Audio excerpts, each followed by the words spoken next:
ಗುರುಜಿ, ಕಾರ್ಯಕ್ರಮದ ಪ್ರಾರಂಭದಲ್ಲಿ ಸಾಕಷ್ಟು ವಿಚಾರಗಳ ಕುರಿತು ಮಾಹಿತಿಯನ್ನ ನೀಡ್ತಿದ್ರಿ. ಅಮಾವಾಸ್ಯೆ ಪೂಜೆ ಹೇಗೆ, ಪೌರ್ಣಿಮೆ ಪೂಜೆ ಹೇಗೆ ಮಾಡಬೇಕು ಅಂತ ತಿಳಿಸ್ಕೊಡ್ತೀನಿ ಅಂತ ಹೇಳ್ತಾ ಇದ್ರಿ. ಖಂಡಿತ.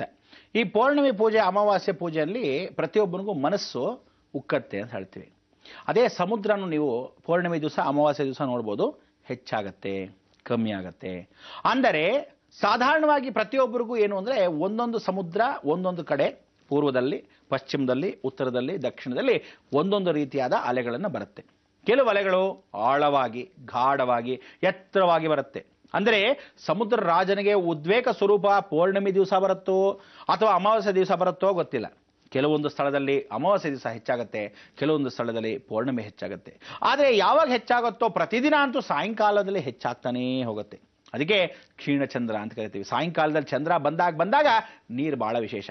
ನೀವು ಸಾಧಾರಣ ಒಂದು ಸಮುದ್ರ ಹತ್ರ ಹೋಗಿ, ಯಾರ್ಯಾರು ಕರ್ಕಾಟಕ ರಾಶಿಯಾಗಿರ್ತೀರ, ಯಾರ್ಯಾರು ವಿಶೇಷವಾಗಿರ್ತಕ್ಕಂಥ ಕುಂಭರಾಶಿಯಾಗಿರ್ತೀರ, ಯಾರ್ಯಾರು ಮೀನರಾಶಿ ಅಂದರೆ ಜಲರಾಶಿಯಲ್ಲಿ ಮೀನರಾಶಿ, ಜಲರಾಶಿಯಲ್ಲಿ ವೃಶ್ಚಿಕ ರಾಶಿ, ಈ ರೀತಿಯಾದ ನೀರು ರಾಶಿಗಳು ಇರ್ತೀರ.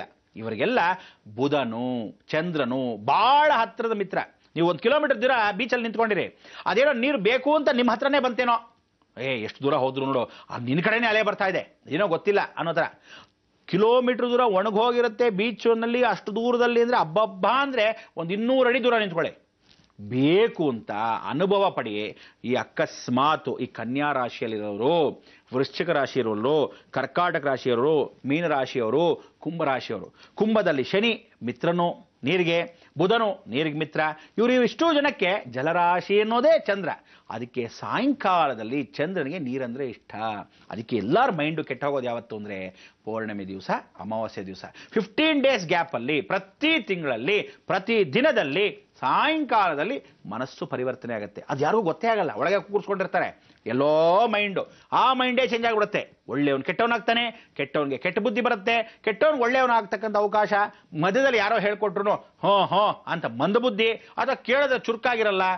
ಆಕ್ಟಿವೇಶನ್ ಎನರ್ಜಿ ಅನ್ನೋದು 50% 80% ಒಬ್ಬ ಮನುಷ್ಯನ ಮೂಳೆ ಚೆನ್ನಾಗಿ ಓಡಬೇಕಂತೆ. ಇಷ್ಟೇ ವೇರಿಯೇಷನ್ಸ್ ಇದೆ ಅಂತ ಹೇಳ್ತಾರೆ. ಕೆಲವರಿಗೆ ಆ ಟೈಮಲ್ಲಿ 180, 130, 240 ಹೀಗೆ ಓಡುತ್ತೆ. ಆ ಮೈಂಡ್ ಎಷ್ಟು ಓಡುತ್ತೆ ಅಂದರೆ ಟಕ ಟಕ ಟಕ ಟಕ ಅಂತ ಓಡ್ತಾ ಇರುತ್ತೆ. ಇಲ್ಲೂ ಓಡುತ್ತೆ, ಅಲ್ಲೂ ಓಡುತ್ತೆ, ಇಲ್ಲೂ ಓಡುತ್ತೆ, ಅಲ್ಲೋಡುತ್ತೆ. ಎಷ್ಟೋ ದೂರದಲ್ಲಿರ್ತಕ್ಕಂಥ, ಆ ದೂರ ದೇಶದಲ್ಲಿರ್ತಕ್ಕಂಥ ಮಕ್ಕಳ ಮೇಲೆ ಈ ತಾಯಿಂದರಿಗೆ ಚಂದ್ರ ಹತ್ರ ಬರ್ತಾ, ಇನ್ನೇನು ಪೌರ್ಣಿಮೆ ಹತ್ರ ಬರ್ತಾ ಇದ್ದಾಗ ಸೈಕಲಾಜಿಕಲ್ ಎಫೆಕ್ಟು ಜಾಸ್ತಿ ಆಗುತ್ತೆ. ಕೆಲವರಿಗೆ ಮಕ್ಕಳ ಮೇಲೆ ವ್ಯಾಮೋಹ, ಅಯ್ಯೋ ತನ್ನ ಮಗ ಬೇರೆ ದೂರ ಇದ್ದಾನ, ನನ್ನ ಮಗನ ಮೇಲೆ ಏನಾದರೂ ಪ್ರಭಾವ ಬೀಳಿದೆಯಾ, ಅವನು ದೂರದಲ್ಲಿ ಪಾಪ ಕೆಲಸ ಮಾಡ್ತಿದ್ದಾನೆ, ಅಯ್ಯೋ ಅನ್ನೋ ಬುದ್ಧಿ. ಕೆಲವರಿಗೆ ಆ ಸಮಯದಲ್ಲೇ ಬೇಕು ಅಂತ ವಿಕೋಪಗಳು, ಕೆಲವರು ತಾಯಂದ್ರಿಗೆ ಶಾಪ ಹಾಕಬೇಕು ಅಂತ, ಕೆಲವರು ತಾಯಂದ್ರಿಗಿಂತ ದೂರ ಇರಲೇಬೇಕು ಅಂತ, ಕೆಲವರಿಗೆ ಮನಸ್ಸಿನ ವಿಕೋಪಗಳು, ಗಂಡ ಹೆಂಡತಿ ಅನ್ಯೋನ್ಯತೆ, ಎಲ್ಲರಿಗೂ ಮನಸ್ಸಿನ ಪ್ರಭಾವಗಳು ಇದರಿಂದ.